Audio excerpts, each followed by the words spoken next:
Welcome to the Alchemy of Yoga Takeaway, Episode 1. This is based on quotes from my new book, The Alchemy of Yoga, Living Yoga Off the Mat. And this first quote is, "What we judge about others is a reflection of some fear or self-judgment of ourselves. Alas, the union with others is a stepping stone to uniting with ourselves. We need each other to complete that journey.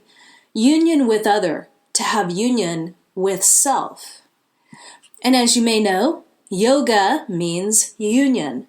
So when we think about how we judge others, it's really a reflection of some fear or self-judgment within ourselves.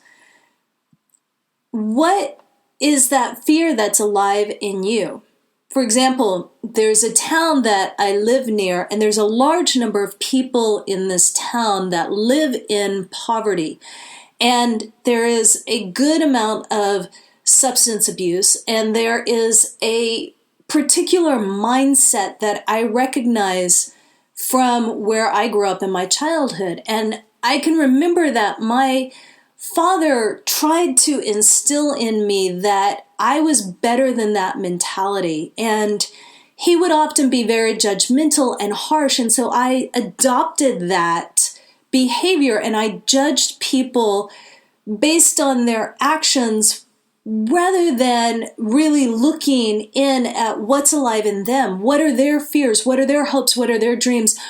Where could lending a hand really help them to transform into the best version of themselves?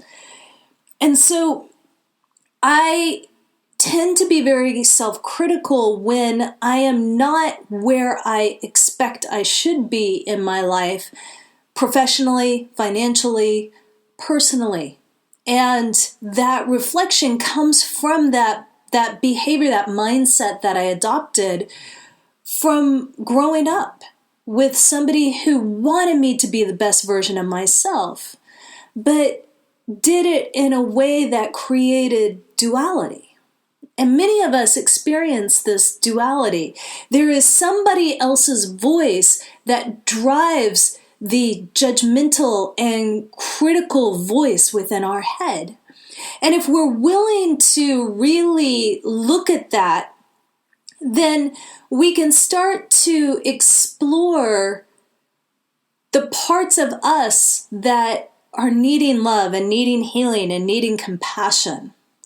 The union with others is a stepping stone to uniting with ourselves. We need each other in order to complete that journey.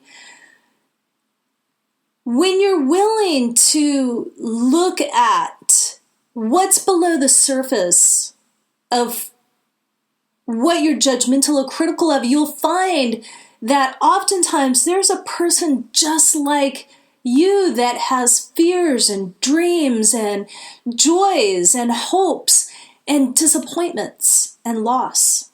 And how they were raised, those same kinds of generational beliefs and judgments and criticisms get entwined within them too. And it doesn't matter if you are uber rich or uber poor or somewhere in the middle. We all learn from our families. And there's not, as my friend Manny says, there's not a lot of self-correction in that behavior with parents. And so we kids adopt that. And so what I want to invite you to consider or explore is, what is that fear within you that's driving that judgment or that criticism? And rather than judging, would you be willing to just accept them as they are in that moment? And would you be willing to maybe push the edge a little bit and bring some compassion and kindness? Because when you do that for someone else, you're going to start to do that for yourself. And the more that you do that for yourself, the more you're going to create space for love all around you. It's a pretty amazing thing. If you liked this and you want more of it, I invite you to go sign up for the VIP list, because I'm going to be doing a pre-order special that's going to have lots of bonuses for it. So you'll be able to get the ebook and so much more. It's going to be really, really lovely, and that is coming up very quick, and my list is going to be the first people who get it. So check it out, sign up on that link right below, and come join the party. Infinite love and gratitude, and until next time, be whole.